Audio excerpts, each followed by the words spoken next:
Union 327 जिंदाबाद जिंदाबाद जिंदाबाद जिंदाबाद थैंक यू యాదోని డివిజన్ వారికి మరొకసారి కృతజ్ఞతలు తెలియజేసుకుంటూ సోదరులారా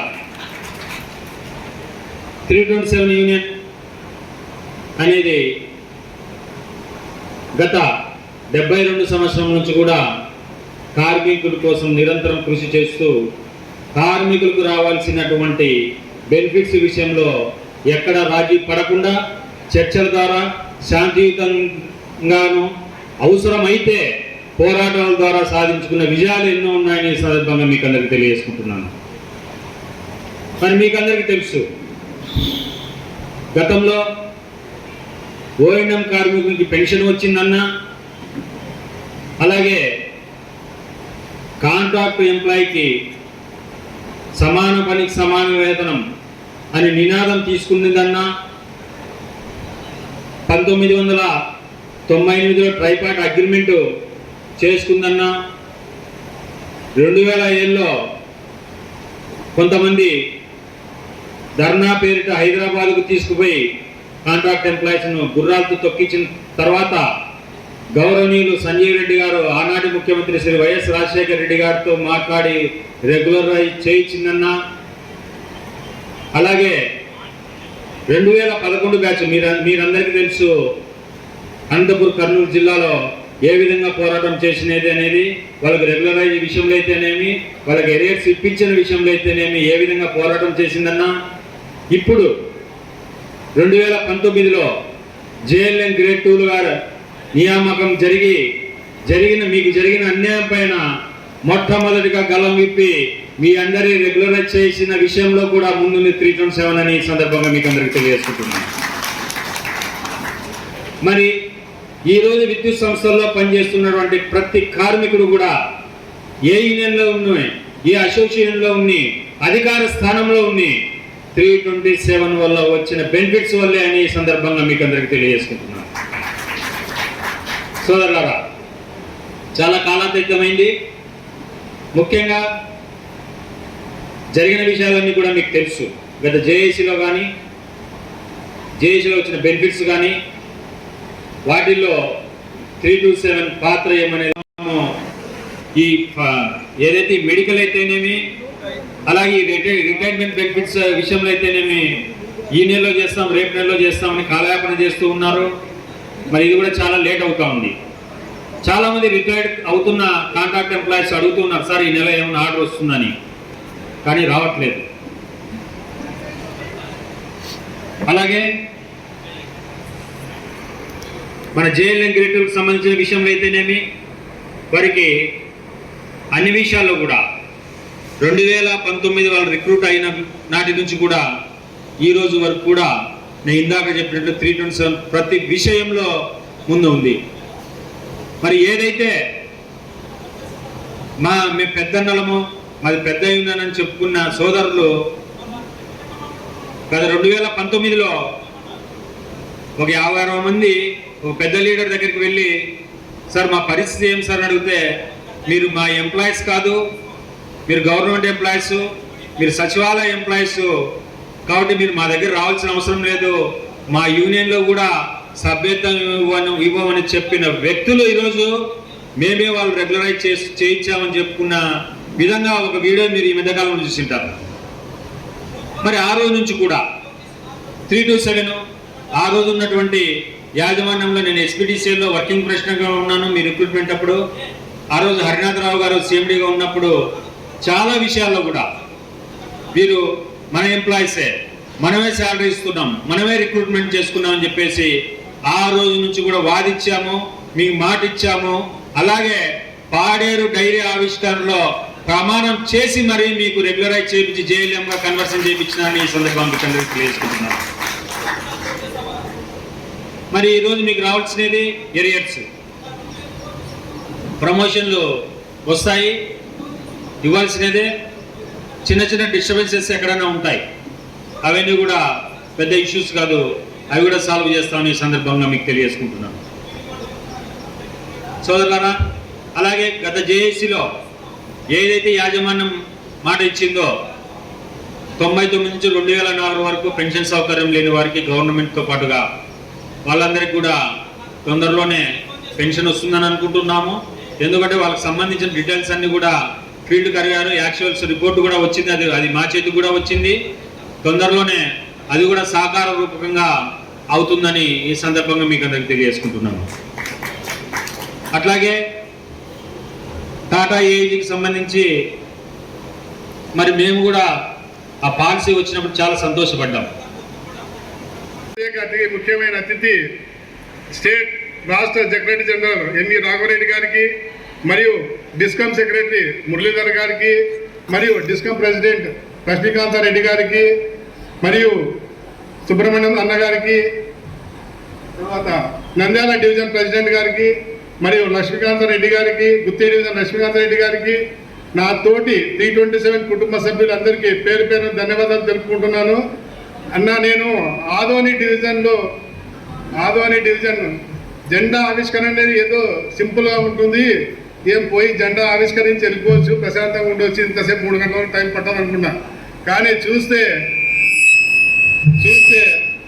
వారి నిబద్ధత, మన కార్మికుల యొక్క ఇంత ప్రశాంతంగా ఉన్న 3 గంటల దగ్గర 3 గంటలు అవుతుంది, అయినా ఇంత శ్రద్ధగా ఇంత క్రమశిక్షణతో ఉన్నారంటే ప్రత్యేకంగా ఆదోని డివిజన్ 327 మెంబర్లందరికీ ప్రత్యేకంగా ధన్యవాదాలు తెలుపుకుంటున్నాను. ఎందుకంటే ఇంత ప్రశాంతంగా నేను ఏ మీటింగ్లో కూడా చూడలేదు. నా 33 సర్వీస్ ఉంది. ఎందుకంటే నేను నా కర్నూలు జిల్లా వాసినే, కానీ ఎక్కువ పరిచయాలు ఉన్నాయి నాకు ఇక్కడ ఆదోని డివిజన్లో. మన నాయక్ గారు అయితేనేమి, రుద్రప్ప సార్ అయితేనేమి, కానీ ఇంత ఘనంగా నిర్వహించిన ప్రత్యేకంగా ధన్యవాదాలు తెలుపుకుంటున్నాను.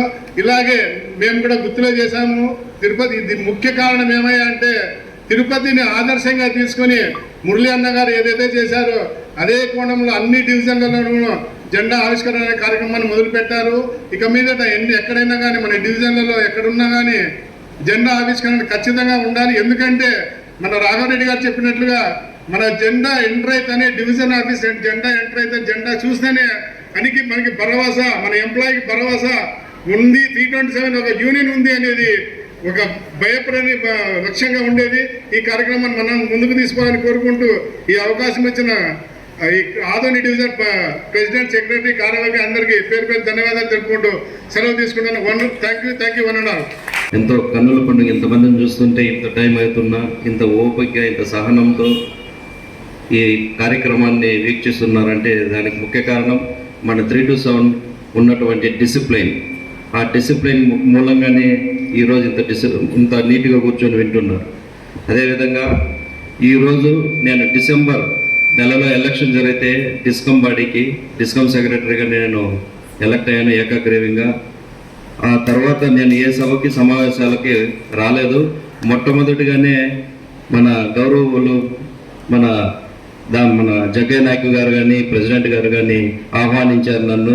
ఖచ్చితంగా జెండా పండుగకి రావాలి, జెండా ఆవిష్కరణకు రావాలని చెప్తానే నేను నిజంగానే, ఎందుకంటే నేను కూడా డిస్కమ్ సెక్రటరీ అయిన తర్వాత సమావేశాలు పెట్టాలని అనుకున్నాం. కానీ ఈ మధ్యలో మనకు ఈ బైఫర్కేషన్లు, ఈ ఇష్యూస్లో మేము జిల్లాల పర్యటన కూడా చేయలేకపోయాం.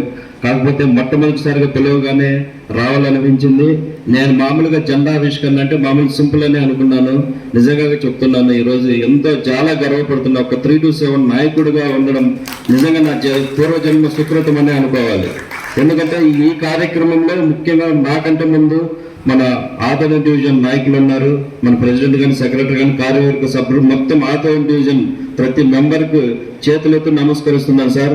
మన 327 యూనియన్ని మొట్టమొదటి స్థానంలో నిలిపినందుకు ఆదోని డివిజన్లో వాళ్ళకి శిరస వహించి నేను నమస్కారం చేస్తున్నాను.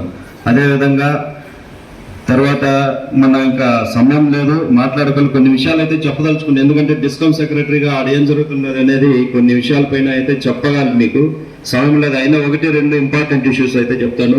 మేజర్గా మన సార్ సెక్రటరీ జనరల్ గారు చెప్తారు. మన ముఖ్యంగా ఏపీఎస్పీటీసీఎల్ ట్రస్ట్ మీటింగ్ జరిగింది సార్. ఎందుకంటే చెప్పాలి, మీకు తెలియాలని ఇవన్నీ ఏ విధంగా కంపెనీలో ఏం జరుగుతుంది అనేది. ఒక 2 నిమిషాలు టైం తీసుకొని చెప్తాను. ట్రస్ట్ మీటింగ్ జరిగితే ట్రస్ట్ మీటింగ్కి వెళ్ళాం సార్. లాస్ట్ ఇయర్ ట్రస్ట్ మీటింగ్లో కూడా వెళ్ళాం. PNG trust, pension gratuity trust దానిపైన వెళ్తే గత సీఎండీ గారికి దాదాపు మనకు 2029 వరకు పెన్షన్స్ ఇవ్వాలంటే వాళ్ళు క్యాలిక్యులేషన్ వేసి పెట్టారు సార్. 7,200 కోట్ల రూపాయలు కావాలి. పెన్షన్ తీసుకోవాలంటే 2029 వరకు ఉన్న ఎంప్లాయీస్కి పెన్షన్ తీసుకోవాలంటే 7,200 కోట్ల రూపాయలు మన ఏపీఎస్పీడీసీఎల్ నిధులు ఉండాలా. కానీ ఈరోజు 3,200 కోట్లు ఉంది. దాదాపు 4,000 కోట్లు 2025కే 4,000 కోట్లు షార్టేజ్ ఉంది, షార్ట్ ఫాల్. దాన్ని ఎలా పూడ్చుకోవాలి? ఈ పూడ్చుకునే విధానంలో మనం గత సీఎండీ గారు కూడా హామీ ఇచ్చారు ప్రెస్ మీటింగ్లో. దాదాపు మనం యావరేజ్గా క్యాలిక్యులేషన్ వేస్తే 2029 వరకు యావరేజ్గా 65 కోట్లు కట్టాలి సార్. పెన్షన్ ట్రస్ట్కి మనకు 65 కోట్లు యాజమాన్యము మన ట్రస్ట్కి వేయాలి. కానీ గత సీఎండీ గారు గత యాజమాన్యము 3 కోట్లు 4 కోట్లు వేశారు. ఆ గ్యాప్ అట్లానే పెరిగిపోయి ఈరోజు దాదాపు 75 కోట్లకు వచ్చింది నెలకు. ప్రతి నెల 75 కోట్లు వేస్తే కానీ దాన్ని పూడ్చుకోలేము. ఈ 2026 కూడా అజంప్షన్ చేస్తే దాదాపు మళ్ళీ పెరిగింది. సో ఇప్పటికి 75 కోట్లు వేస్తే ఇప్పుడున్న సీఎండీ గారు మనం వాస్తవంగా చెప్పుకోవాలంటే ఆయన మన ఎంప్లాయీ ఫేవర్ అనే చెప్పుకోవాలి సార్. ఎందుకంటే నేను చూస్తుంటాను కాబట్టి చెప్తున్నా. ఎందుకంటే ఇతను వచ్చిన తర్వాత ఆ పిఎన్జి ట్రస్ట్ అయితే ప్రక్షాళన అయితే చేశారు. మనకు తెలియకుండానే మనం ఇచ్చిన గత సీఎండీ గారు ఇచ్చిన హామీని ఈయన తూచా తప్పకుండా పాటిస్తూ 65 కోట్లు వేయాల్సింది దాదాపు 35 కోట్లు ప్రతి నెల వేశారు సార్. ఎందుకంటే పెన్షన్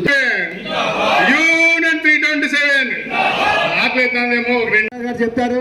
అదేవిధంగా ఫ్యూచర్లో మనము అంటే మన హక్కుల సాధన కొరకు, ఆశయాల సాధన కొరకు ఏ విధంగా కష్టపడాలో ఏమనేది కూడా ఖచ్చితంగా మన రావిడ గారు మనందరికీ దిశానిర్దేశాన్ని ఇస్తారు. కాబట్టి అందరూ కూడా పనిచేసే క్రమంలో ఖచ్చితంగా నిబద్ధతగా పనిచేసి మన డిపార్ట్మెంట్కు వృద్ధికి తోడ్పడి మీరు పనిచేసేటప్పుడు కూడా ముఖ్యంగా ఓఎండ్ఎం కార్మికులు ఖచ్చితంగా సేఫ్టీ మెజర్స్ పాటించి మన కుటుంబానికి మనం నిరంతరం సపోర్ట్ ఉండేట్టు ఉండాలని చెప్పి కోరుకుంటూ ఈ కార్యక్రమం ఈ విధంగా చేస్తారని చెప్పి అనుకోలేదు. కాబట్టి ఒకసారి చేతులు జోడించి ఆదరణ డివిజన్ కార్యవర్గానికి నా ధన్యవాదాలు తెలియజేస్తున్నా. Thank you. Happy union, happy union. అంత గొప్పగా అంటే వాళ్ళు చేసిన అరేంజ్మెంట్స్ అయితేనేమి, అక్కడ కార్యక్రమం అయితేనేమి చాలా గొప్పగా నిర్వహించారు. కాకపోతే ఆ విధంగా నిర్వహించడం వల్ల కొంత మనకు లేట్ అయింది. కానీ లేట్ అయినా బాధ లేదు, మనం అందరం కలిసేది ఎప్పుడో. కాబట్టి ఇటువంటి కార్యక్రమానికి ఇంత లేట్ అయినా కూడా ఈవెన్ మహిళలు కూడా ఇంతవరకు ఇక్కడ ఫోన్ చేయకుండా ఉండాలంటే వారికి మరొక్కసారి నేను కూడా కృతజ్ఞత తెలియజేస్తున్నాను మేడం. కాబట్టి ముఖ్యంగా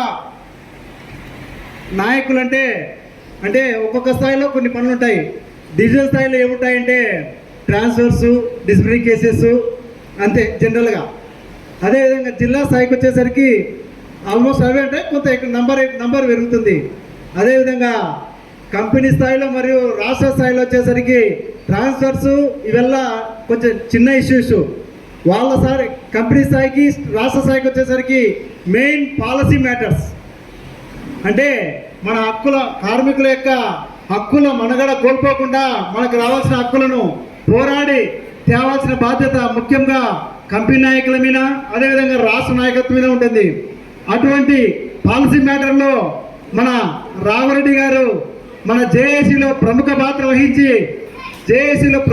వహించి ముఖ్యంగా దాదాపుగా ఒక అవుట్సోర్సింగ్ ఎంప్లాయీస్కి అయితేనేమి, జేఎల్ఎం గ్రేటర్ల విషయంలో అయితేనేమి, అదేవిధంగా రెగ్యులర్ ఎంప్లాయీస్ యొక్క ఎంతో కాలంగా దీర్ఘకాలికంగా కంపెనీ సెక్రటరీ మురళీ సార్ గారికి, అదేవిధంగా లక్ష్మీకాంత్ రెడ్డి సార్ గారికి అందరికీ పేరున వేదిక నుంచి పేరున నా ధన్యవాదాలు సార్. అదేవిధంగా నా కుటుంబ సభ్యులు స్టేజ్ ముందు ఉన్న ప్రతి ఒక్కరికి పేరున నేను శిరస్సు నుంచి ధన్యవాదాలు తెలియజేస్తున్నాను సార్ మీకు. ఎందుకంటే జెండా ఆడిసినట్టు ఒక పండగ వాతావరణం. ఆ పండగ వాతావరణం అంటే ఈ డేట్ ఏమిటంటే జీవితంలో అందరూ గుర్తుంటుంది. ఎందుకంటే స్కూల్ రీఓపెనింగ్ ఉండే డేట్ 12వ తారీఖు. అదే మన డేట్ కూడా 12వ తారీఖు పెట్టాము. అది ప్రతి ఒక్కరికి ఈ డేటు ఆదోని జెండా వేసిన 12వ తారీఖు అంటే ఆ రోజు స్కూల్ ఓపెనింగ్ డేట్ అనేది గుర్తుంది. అదేవిధంగా మేము చాలా చేసినా అనుకుంటున్నాం సార్. మేమైతే ఆదోనికి ఏమాత్రం మేమిద్దరు కలిసి ఏం తక్కువ చేయాలని అనుకుంటున్నాం. మా దృష్టిలో ఒక ఇంచు ఎక్కువనే చేసింటారు అన్ని డివిజన్కి అయితే అదే డివిజన్కి.